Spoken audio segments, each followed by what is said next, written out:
Good morning to the 50-minute Chassidus shir. It's only 15 minutes in quantity, but we hope it will have a qualitative effect on your whole day. We're learning the Maamarim Tetzav Tavshem Aleph. We're holding by Ois Yud, explaining that in the time of Golus is where the Yidden is kosis. This word kosis is based on the pasuk that we're learning this Maamarim Tetzav es Bnei Yisrael v'yiku elecha Shem zayzach kosis l'mor lalis ne'tomid. The kosis means that the olive oil was crushed for ma'ir, to give off the light. And as we've explained so far in the Maamarim, that the time of kosis, meaning crushed, refers to a time of Golus, where you didn't feel crushed spiritually, at least. There were times when we were also physically oppressed, like the times of Haman. There was a threat over everybody's life. The times when the Farbrengen Rebbe said his Maamarim in 1927 under the communist rule. So that's the kosis. The kosis refers to the time of Golus in our Vedas Hashem. We explained that during the time of in this time, the essence of the neshama shines through. Ma'ir is the source of light. It doesn't say kosis laheir, crushed to give off light, but l'ma'ir meaning the source of light. That when a yid's put in a position that's golus, then it brings out the essence of the neshama. So in this we explained there's two times. There's under external pressure, and then there's no pressure. It's a time when there's abundance of ability to serve Hashem with Torah mitzvahs, and physically it's not a problem. And we had the two stages under the decree of Haman before the miracle of Purim, and then after the Nes of Purim, but we're still in Golus because slaves Achashverosh. And so also in the times of the communist oppression, especially under the times of the Farbrengen Rebbe when he was in Russia in 1927, and nowadays, versus nowadays, where there's an abundance of physical needs that we have, and the ability to learn Torah and do mitzvahs is with a tremendous freedom. In other words, there's a time where Yidden will need to come onto the strength of Mesiras Nefesh. Mesiras Nefesh coming from the essence of the neshama. And then there's the time of Golus, where we also need the essence of the neshama, but it comes through in a different way. Not Mesiras Nefesh of having to give up one's life, or in the face of difficulty and having a steadfast determination to follow through constantly, but it comes because the essence of the neshama of a yid wants to only be attached to Hashem, and wants to feel the closest to Hashem, and wants to see Hashem everywhere.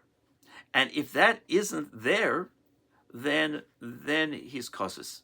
There's in Yiddish we say it's a brochenkeit. There's a brokenheartedness. There's a brokenness that something's wrong. It's just not right. We've got to fix it. And that's the feeling that happens, that a yid can have in the time of Golus that we're in now. We're not under oppression, Baruch Hashem, but we're still in Golus. And so the energy that this can bring out, that this situation can bring out from it, is that Hashem, we need you. We need you to show up. We need you to be present in the whole world. That there should be not one place where Hashem doesn't show up in our lives, in the world around, in everywhere, that there's no place that Hashem is not revealed, and that's Mashiach. Mashiach is the time when the godliness that is invested in creation of the world, when it will shine through that everything is being created by Hashem, and even more so, this is Hashem's world. It's not just a thing being created. Hashem says, this is my place. I'm here. I'm with you. You have created through the Torah mitzvahs a dwelling place for the essence of Hashem in this world. And that shines through. And that's what we will feel when Mashiach comes. And a yid saying, I'm so uncomfortable that this is not so at the moment. So we have these two, and in some ways, we'll see that this second level of the essence of the neshama shining through is even greater than the Mesiras Nefesh level. Let's learn inside Ois Yud.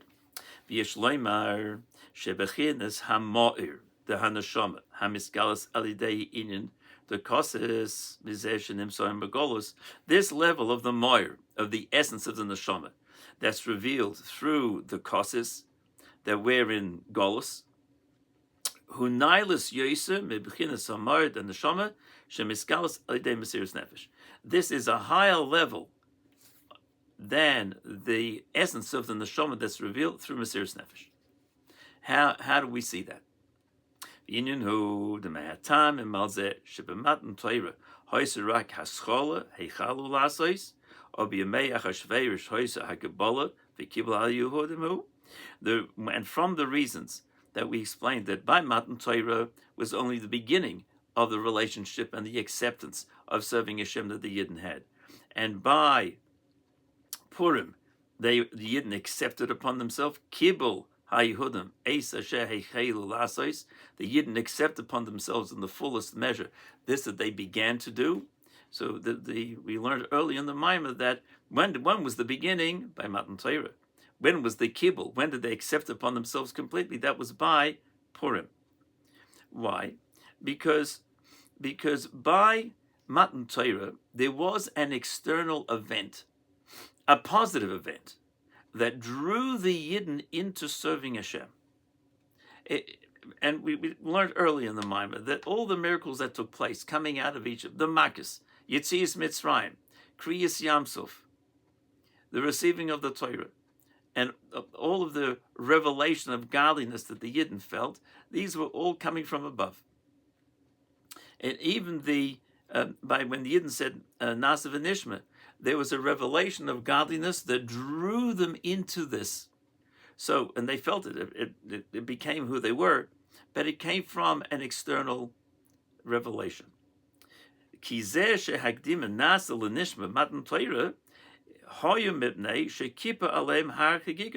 reason they said Nasa v'nishma, because Hashem held the mountain above them like a barrel on top of them.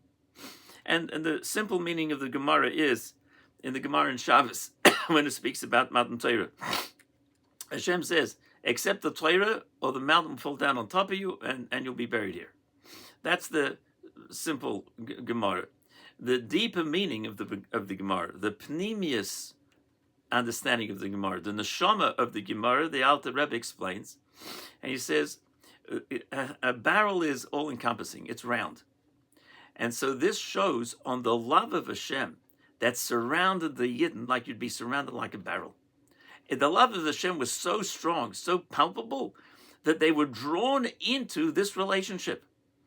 And so it was a Gilimul Maila, a revelation from above, as opposed to something that they had developed within themselves. So this was Matan Torah. They said Nasa v'nishma. They were dedicated to the process. However, it all was triggered because Hashem had started the process by Yetzias Mitzrayim, and by Matan Torah, they were shining this tremendous, infinite love of Hashem to the Yidden. They were drawn into it. Hashem's infatuation, so to speak, was with the Yidden, and they responded, and they were drawn with this love, massive love to Hashem, Nasa v'nishma. That was all by Matan Torah. It would be Me'ach HaShveirosh, Hois HaGebol Mitzad Atzman. And the time of Achashverosh, they accepted themselves. We discussed earlier in the Maamarim. There was no revelation of godliness. On the contrary, they were all threatened. The Yiddishkeit was threatened. They were in a position where they weren't favorable in anybody's eyes at all. And so, nevertheless, they said, "But we're not giving up our connection to Hashem. We want to stay connected to Hashem. It's not because of fame and glory and great godly revelations that we're going to have, or even abundance of physical things like in the midbar. All their needs were taken care of. By the times of Achashverosh, it wasn't. There was this threat over them for a whole year. Men and women and children, how you see, would be destroyed in one day. And this is, so why would they want to stay attached to Hashem with a dedication of Torah mitzvahs? Because it was the very essence of who they were, the neshama. The essence of the neshama was coming through. That was the Mesiras Nefesh level that came out. That was then. So they took it upon themselves.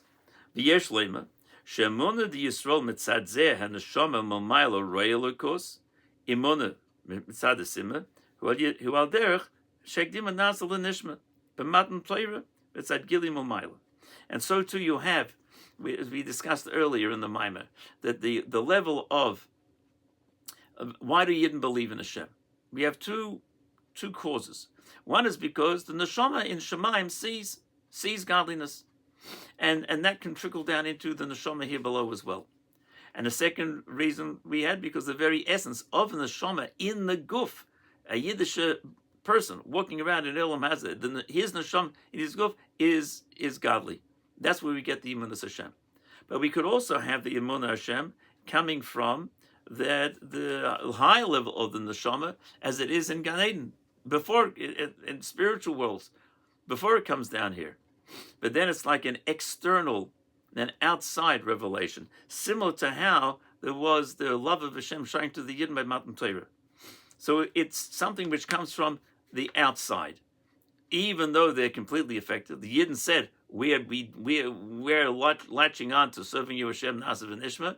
The cause came from outside. A Yid's love for Hashem can come because of the neshama above perceives godliness and realizes this is the truth of all existence is Hashem, and it can trickle down and affect him. However, it comes from a relatively speaking outside source that the neshama above sees, and the neshama in the body doesn't see it, but it can be very powerful.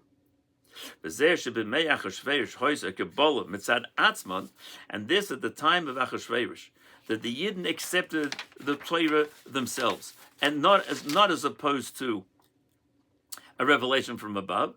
Ki oz, we're over the page. Ki oz nizgala hiskashus belokos shemitzad etzem in the shama, because that was then revealed, the attachment to Hashem, the hiskashus, the bonding, the attachment of a Yid to Hashem from the essence of the neshama.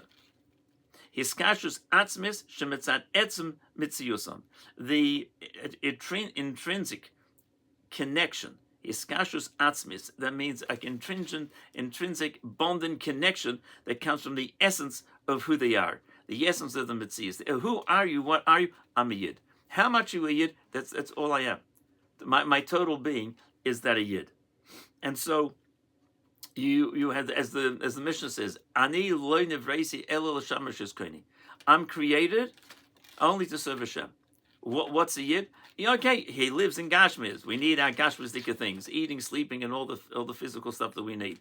But who do you identify as? What's your identity? What's your essence of your being? Is I'm a Yid. And that becomes, as a Yid is, in Olam Hazeh, in a guf, in Gashmiz. Not because it's shining the neshama from above, like it was in Gan Eden, before the neshama came down into the guf. A lebedik Yid walking around in Olam Hazeh today here, who are you? What are you? I'm a Yid. That's my very essence and being. That's what I identify as. And the same way as you would say, a human being is a human being. He could dress up as go swimming in a scuba diving suit and dress up and become like a fish, or he could go flying in an airplane like a bird. But who are you? I'm a human being. I'm a person, and that's the very core of what a human being is. In spiritual terms, and in the very life-giving energy of what is a Yid, his very essence of being is that I'm a Yid. His godly soul is what is the main force within him, and that's who he is, his very, very essential being. We're going to see in the next part of this ois that there are also different levels when you're talking about the essence and how it comes revealed, and that's what we'll see in the next year. Thank you for joining. Have a wonderful day.